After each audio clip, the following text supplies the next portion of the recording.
오늘 이 아침 우리에게 주신 말씀은 창세기 27장 41절부터 45절입니다. 그의 아버지가 야곱에게 축복한 그 축복으로 말미암아 에서가 야곱을 미워하여 심중에 이르기를 아버지를 곡할 때가 가까웠은즉 내가 내 야곱을 죽이리라 하였더니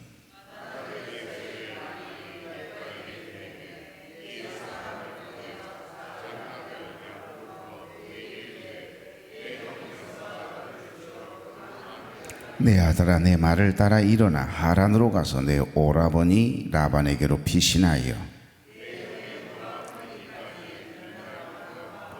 다 같이요. 내 영의 분노가 풀려 내가 자기에게 행하는 것을 잊어버리거든 내가 곧 사람을 보내어 너를 거기서 불러오리라. 어찌 하루에 너희 둘을 잊으랴.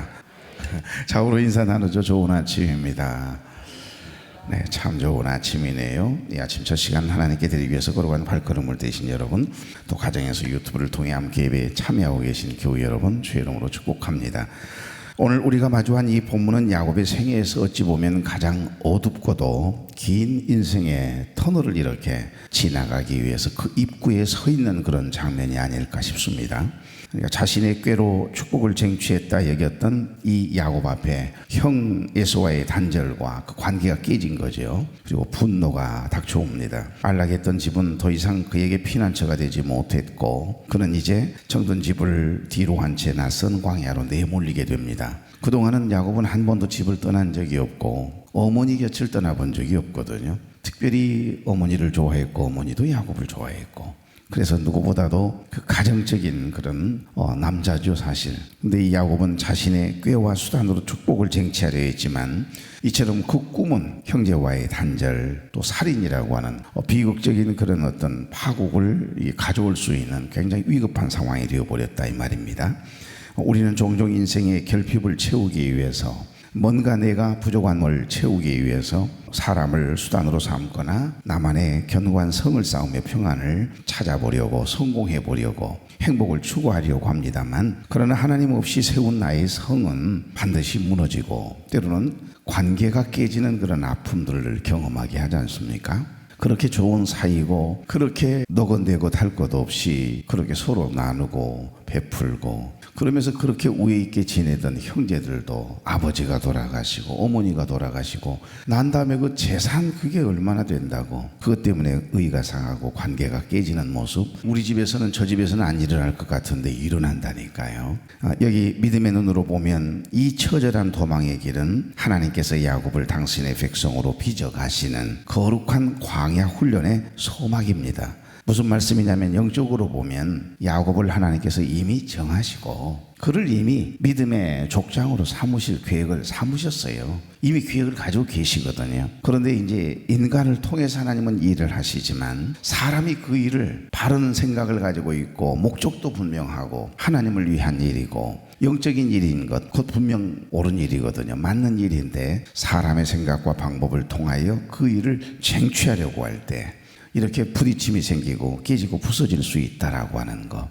그래서 하나님의 때를 기다린다는 것은 기도한다는 것은 때로는 우유부단하다라고 하는 소리를 들을 만큼 그 때를 기다려야 되니까 굉장히 조급함도 있을 게고 불안함도 있을 게고 그런 과정을 꼭 겪습니다. 그래서 늘 새벽을 깨워 첫 시간 하나님께 드리며 기도하며 나아가는 여러분, 여러분의 자녀를 위해서 교회를 위해서 또 여러분의 기도의 제목들을 놓고 기도할 때 답답할 만큼 미래가 보이지 않고 불투명하고 이래가지고 일이 되겠나 그럴 정도로 극심한 이 압박이 올 때에도 끝까지 하나님의 때를 기다려 보십시오. 하나님은 항상 오르세요. 그리고 하나님은 항상 합력해서 선을 이루도록 역사해 주시는 줄로 믿습니다.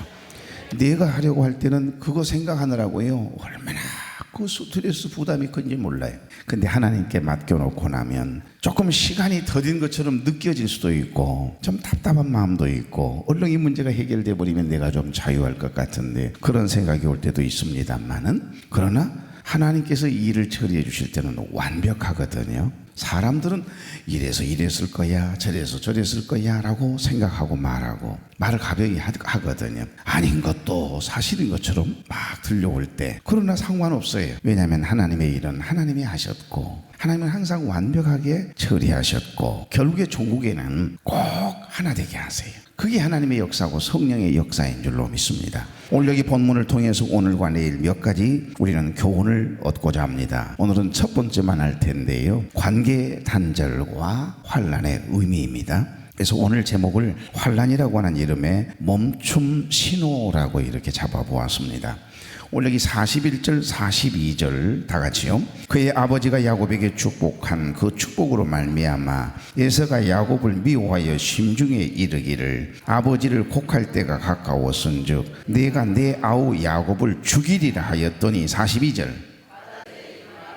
리브가에서 들림에 이에 사람을 보내어 작은 아들 야곱을 불러 그에게 이르되 내 형 에서가 너를 죽여 그 한을 풀려하니.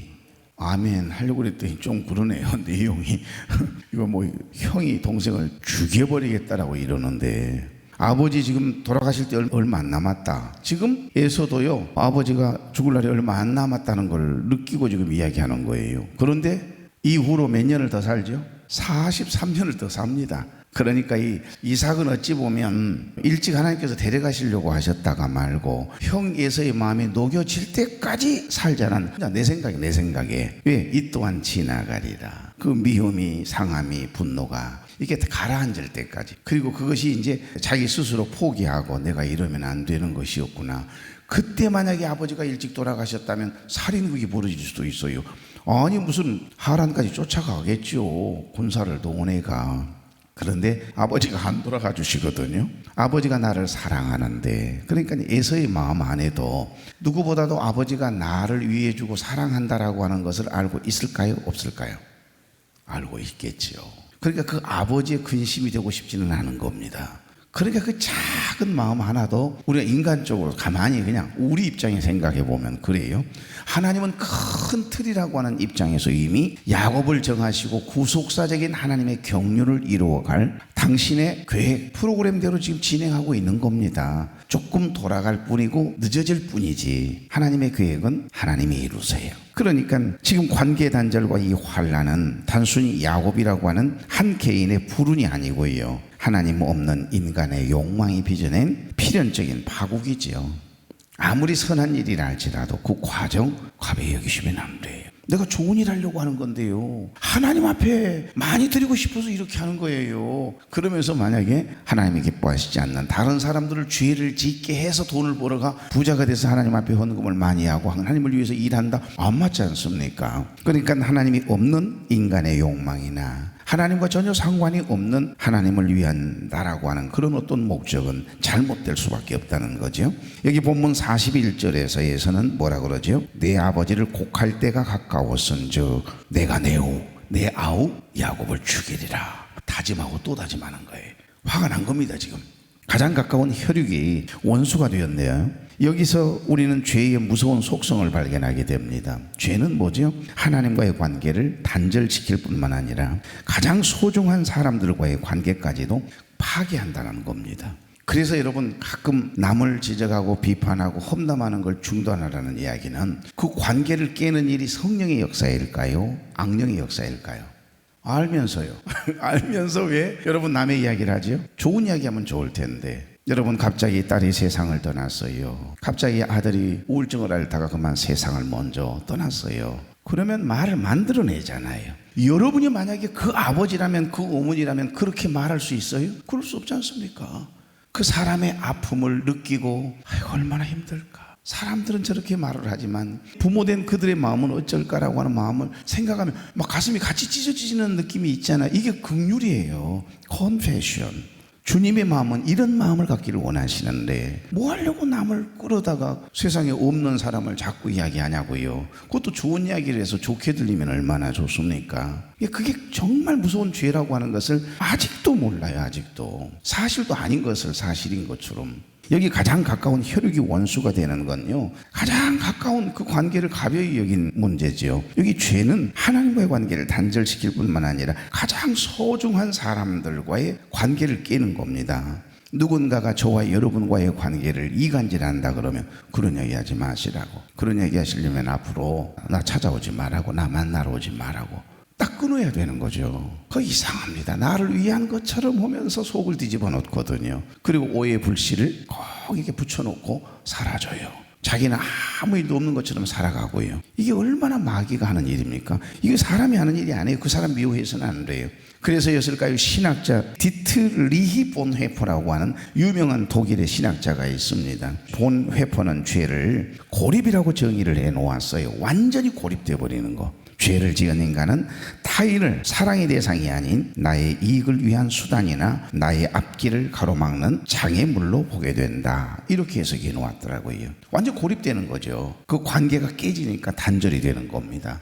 하나님과 나와의 관계가 깨지는다는 거, 그것이 죄예요. 그래서 이 마귀라는 놈은 한 영혼이 주님께로 오려고 하는데 얼마나 방해가 심한지 모릅니다. 그 영혼을 늘 장악하면서 죄의 종로로 타며 자기가 원하는 대로 그 사람의 마음을 움직여 왔거든요. 그런데 느닷없이 길이요 진리요 생명 대신 빛 대신 주님이 그 안에 영접해 가지고 들어온다. 이게 영역을 빼앗김 당하는 것인데 마귀가 가만히 있겠어요? 그래, 그냥 하나 포기하자. 그렇게 쉽게 포기할 놈이 아니거든요, 이 마귀라는 놈이. 그러니까 죄를 지은 인간은 타인을 사랑의 대상이 아닌 이렇게 나의 이익을 위한 수단이나 나의 앞길을 가로막는 장애물로 보게 된다. 그래서 야곱은 장자권을 쟁취했지만은 축복기도 받았잖아요. 그런데 그 대가로 인해서 형제라고 하는 가장 소중한 선물을 잃게 되고 그 관계가 깨졌지 않습니까? 내가 내 힘으로 무언가를 쟁취하려고 할 때 우리는 반드시 누군가를 적으로 만들거나 그 관계가 하게 되게 됨을 꼭 우리에게 말씀하시는 겁니다. 그래서 하나님이 하시도록 놔둬야 되는 거지, 우리가 만약에 개입하고 하나님이 하실 일을 우리가 앞서 리브가처럼 하게 되면 그 옳은 일이고 영적인 일인 것은 분명한데 꼭 이런 어려움들이 올 수 있다. 그런 일을 앞서서 하지 않아도 때로는 애매한 고난을 당할 때도 있잖아요. 그러나 염려하지 않을 것은 하나님이 하신 일들을 가만히 지켜보기만 하면 돼요. 너희는 가만히 있어 주가 하나님 되말지어다. 하나님이 하신 일을 지켜보는 그 재미가 얼마나 솔솔한 줄 아요. 내가 할 필요가 없거든요.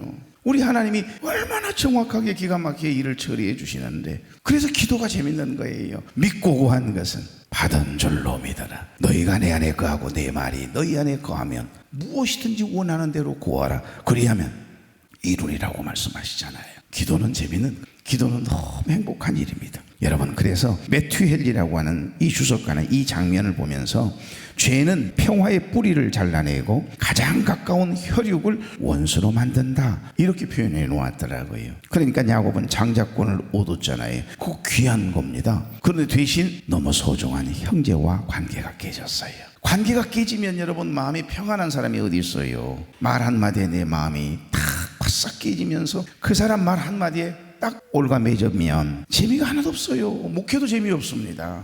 우리 장로님들과 우리 권사님들과 집사님들과 이 관계가 아름다워야 신앙생활이 소풍처럼 행복하거든요. 42절을 보십시오. 맏아들 에서의 이 말이 누구에게 들렸다고요? 어머니 리브가에게 들렸네요. 여러분, 어머니가 두 아들이에요. 내가 낳은 아들입니다. 그것도 쌍둥이입니다. 그런데 큰아들이 못마땅하긴 하지만 큰아들이 이 둘째 아들을 죽이겠다고, 아버지 돌아가시면 넌 가만 안 둬, 내 죽여버릴 거야, 이런 이야기를 뜨거니 들었을 때 어머니의 심정 한번 생각해 봐요. 리브가는 에서의 마음속에 있는 살기를 알아차리고 너무 마음이 급해지고 너무너무 마음이 속상해요. 하여간 에서는 끝내 어머니 리브가를, 아마 리브가가 일찍 세상을 떠나는 것은 아마 큰아들 에서가 한몫했던 것 같아요. 내가 보기에는 뭔 하지 말라고 하는 일은 그렇게 열심히 하는지. 가난한 여인, 햇사람, 햇여인, 생각해 보십시오. 음란한 신을 섬기는, 음란한 종교를 섬기는 자식들이 와서 우리 며느리라고 지네들이 가지고 온 신주 앞에서 막 이 우상 숭배를 하고 있는 모습을 보면 불이 나지 않겠어요? 그러니까 내가 큰아들 때문에 살기가 싫어졌다 이러면서 이야기하지 않습니까? 그게 내일 아침 본문이네요. 사실은 야곱을 외삼촌 집으로 지금 도피시키기 위한 말이긴 합니다만 속내가 그대로 드러나는 내용이지요. 여기 보니까 야곱의 입장에서 이 도망은요, 억울하고 두려운 환난이라고 생각하겠지만 하나님의 관점에서는 지금 이 환난이라고 하는 건, 이 도망은 그릇된 길에서 돌이키게 하시는 멈춤 신호예요. 멈춤 신호. 멈춰라, 멈춰라. 이 대목을 많은 설교자들은 이렇게 해석해 놓았습니다. 하나님의 징계적 사랑이다, 이렇게 언급했어요. 하나님은 우리가 죄의 길을 계속 걷도록 내버려 두지 않으세요. 반드시 안 된다고 가로막아요. 그러니까 그 죄를 더 이상 짓지 않도록, 더 교만해지지 않도록, 그리고 잘못된 방법을 통해서 쓰임받지 못하도록 하나님이 사랑하는 자를 합력해서 선을 이루도록 하시기 위해서 때로는 관계를 깨기도 하시고 갈 곳이 없어지는 환난을 허락하시기도 하신다. 그 이유가 뭐냐? 우리가 더 이상 인간적인 꾀나 수단에 의지하지 말고 하나님이 주시는 지혜, 하늘의 지혜를 구하도록 간권적으로 이끄시는 광야 훈련이 시작된 줄로 믿습니다. 이것을 가리켜서 환난이라고 하는 이름의 멈춤 신호라고 표현하고 싶습니다. 우리 인생의 막다른 골목은요, 하나님이 주소를 옮기시는 자리다, 그런 표현을 쓰는 신학자도 있더라고요. 혹시 여러분 지금 인간관계에서 오는 깊은 아픔과 단절로 인해서 누구와의 관계가 그 서운한 관계가 됨으로 인해 혹여 마음에 굉장한 압박을 받고 마음에 상함이 있고 고통받고 있는 분이 혹시 계십니까? 나의 잘못이든 혹은 타인의 미움 때문이든 소중한 관계가 깨어진다라고 하는 것은 인생에 있어서요 가장 큰 환난이에요. 인생의 깊은 터널의 입구에 서 있는 오늘 야곱과 똑같은 것이고, 그 큰아들의 이야기를 듣고 마음에 급한 마음이 생기면서 이러다가 두 아들 다 잃겠다는 생각에 그만 마음이 급해지고 속이 막 상해가지고서요 잠 못 이루고 있는 리브가가 될 수도 있는 거지요. 지금 그런 분들이 있단 말입니다. 그러나 기억하십시다. 세상에서 맺은 관계가 끊어지는 바로 그 지점이 하나님과의 관계가 가까워지는 지점인 줄로 믿습니다. 우리는 흔히 사람에게 의지하며 살아가지만 하나님은 때로 그 사람들을 우리 곁에서요 이렇게 옮기실 때가 있어요. 왜일까요? 그 관계가 나는 잘못이 없는데 그런 마음도 없을 뿐만 아니라 왜 관계를 순간 팍 깨어버릴 때가 있다니까요. 이제는 오직 하나님의 손만을 붙들게 하시려고 하시는 하나님의 섭리가 있을 때가 있습니다. 오늘 여기 본문의 환난은요 야곱을 멸망시키기 위함이 아니고 야곱을 속이는 자가 아니라 이제부터는 이스라엘로 삼아주시기 위해서 하나님과 겨루어 이긴 자, 그게 이스라엘이잖아요. 야곱이라 하지 말고 이제 앞으로는 너 이름 이스라엘이라고 해, 이러면서 그 야복강 나루터에서 하나님 앞에 씨름하여 기도에 승리할 때 하나님께서 새롭게 이름을 주셨던 것 아니에요. 그 이스라엘을 만들어 가시기 위한 이제 사람의 어떤 생각을 가지고 항상 사람의 생각이 앞서서 살아가던 이 야곱을 이스라엘로 변화시켜 주시기 위한 첫 단추가 바로 이 관계의 깨짐이거든요. 여러분의 인생에 찾아온 관계의 단절, 환난을 원망의 눈으로만 속상해하지 마십시오. 그것은 여러분을 더 크고 영원한 은혜의 관계로 초청하시는 하나님의 거룩한 섭리가 있는 줄로 믿습니다.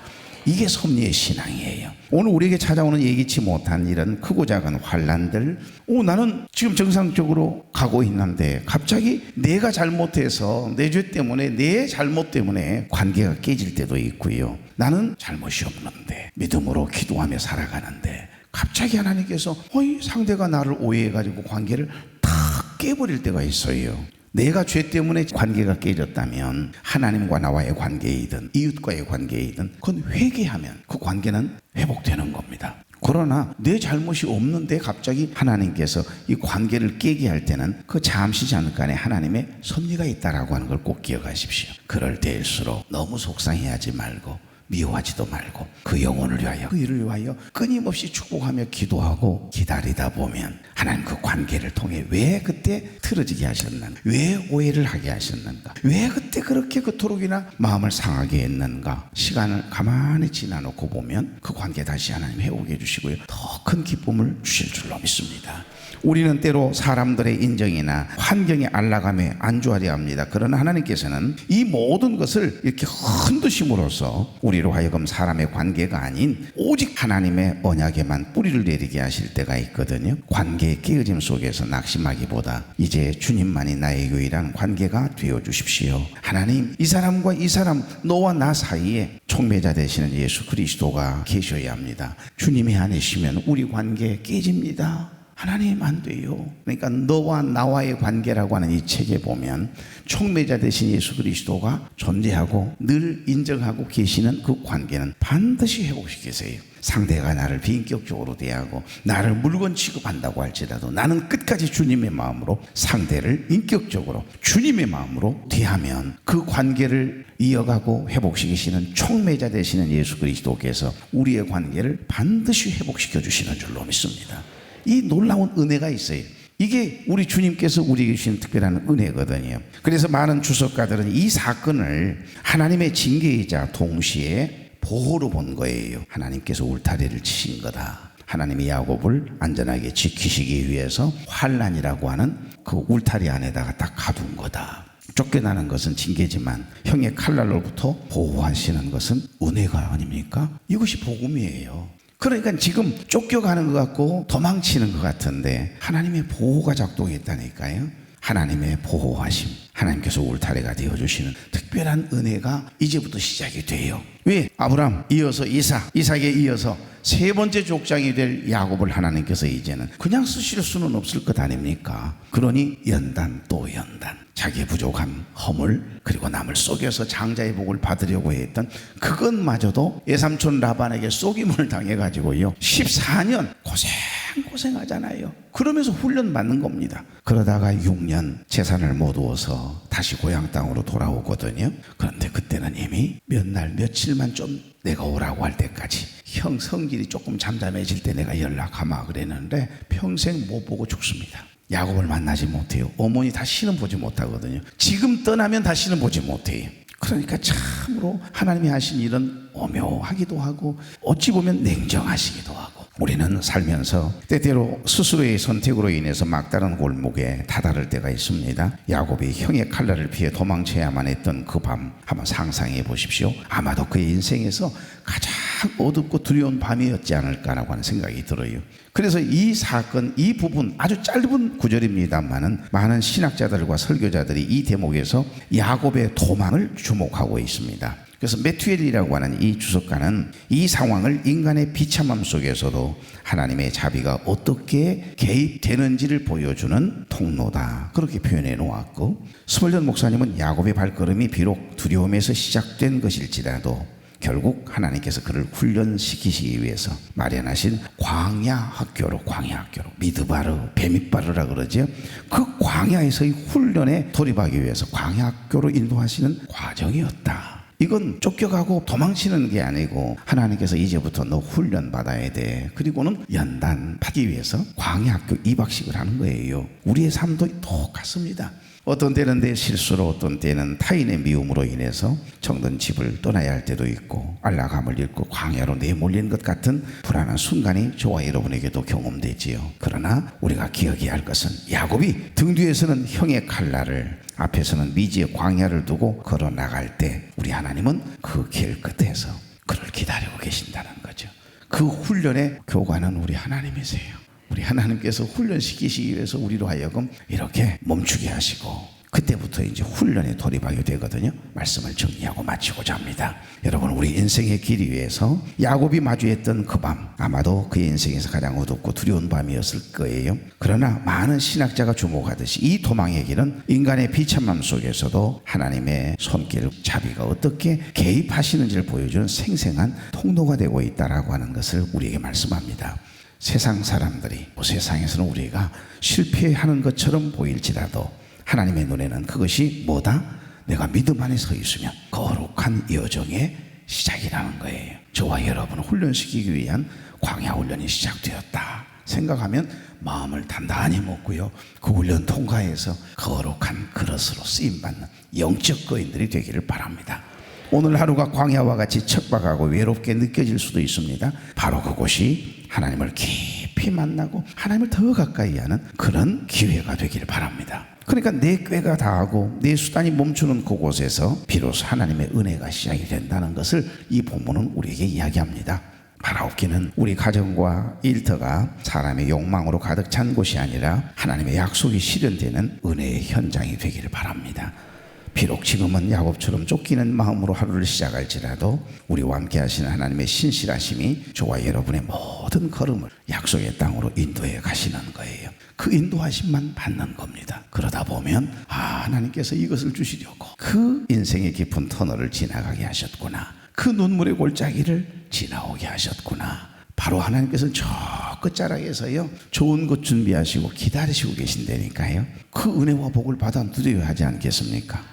고난이 왔다, 속상한 일이 생겼다, 나는 믿음으로 살아가려고 하는데 원치 않는 관계의 단절이나 아픔들이 다가올 때 우리가 어떻게 반응하고 해석해야 하는지를 오늘 이 아침 이 말씀은 우리에게 깨닫게 하십니다. 좋으신 하나님, 사랑하는 종들과 함께 기쁨과 감사함으로 이 하루를 시작합니다. 오늘도 야곱의 광야길을 통해서 우리의 인생을 조명해 주시니 감사합니다. 우리의 꾀와 수단으로 쌓아올린 성들이 무너질 때 낙심하기보다도 그것이 하나님께로 나아가는 거룩한 멈춤임을 깨닫게 하옵소서. 사람과의 관계가 끊어지는 아픔 속에서도 영원하신 하나님과의 관계가 비로소 깊어지는 은혜를 누리게 하시고, 사람으로 인하여 실망이 되고 아픔이 다가오고 속상함이 다가올 때 기도의 기회 삼게 하시고 은혜를 경험하는 기회 삼게 하옵소서.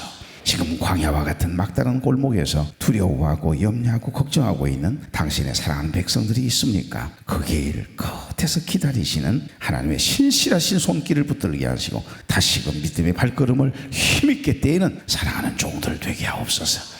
원치 않는 질고로 인하여 병상에 누워있는 우리 교우들과 혈육들, 암투병 중에 있는 사랑하는 교우들 일일이 찾아가 주시고 어루만져 주시고 치료해 주시고 회복시켜 주시고 이길림 감당할 능력을 더해 주시고 힘들고 어려운 그 순간에 하나님의 은혜를 경험하는, 하나님과 더 가까워짐을 경험하는 복 있는 기회에 삼게 하옵소서. 해외 군대 객지에 나가 있는 우리 모든 자녀들, 혈육들 일일이 기억해 주시고 천사를 명령하여 안전하게 지켜주시며 오고 가는 소식, 기쁜 소식 되게 하옵소서. 오늘도 첫 시간 하나님께 드리고 기쁨과 감사함으로 삶의 현장을 향하여 발걸음을 떼는 사랑하는 종들의 머리 위에 하나님의 인자를 더하여 주옵소서. 주님과 행복한 동행을 이루도록 길은 부어 주시옵소서. 예수님의 이름으로 축복하며 기도하옵나이다. 아멘.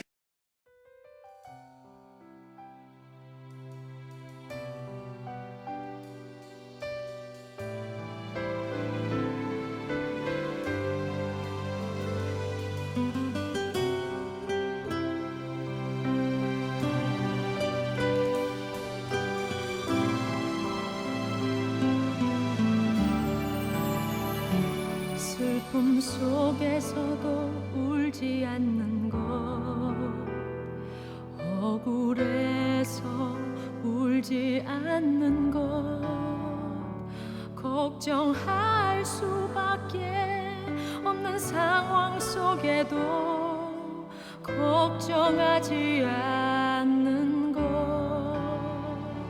사랑할 수 없는 사람조차도 사랑하며 품어주는 것, 용서할 수 없는 사람일지라도 용서하여 주는 것, 어떠한 자기 주장도 버리고 오직 모든 것을 주님 뜻에 맡기며 내가 강한 것이 아니라 주가 강함을 보여주니 진정한 겸손.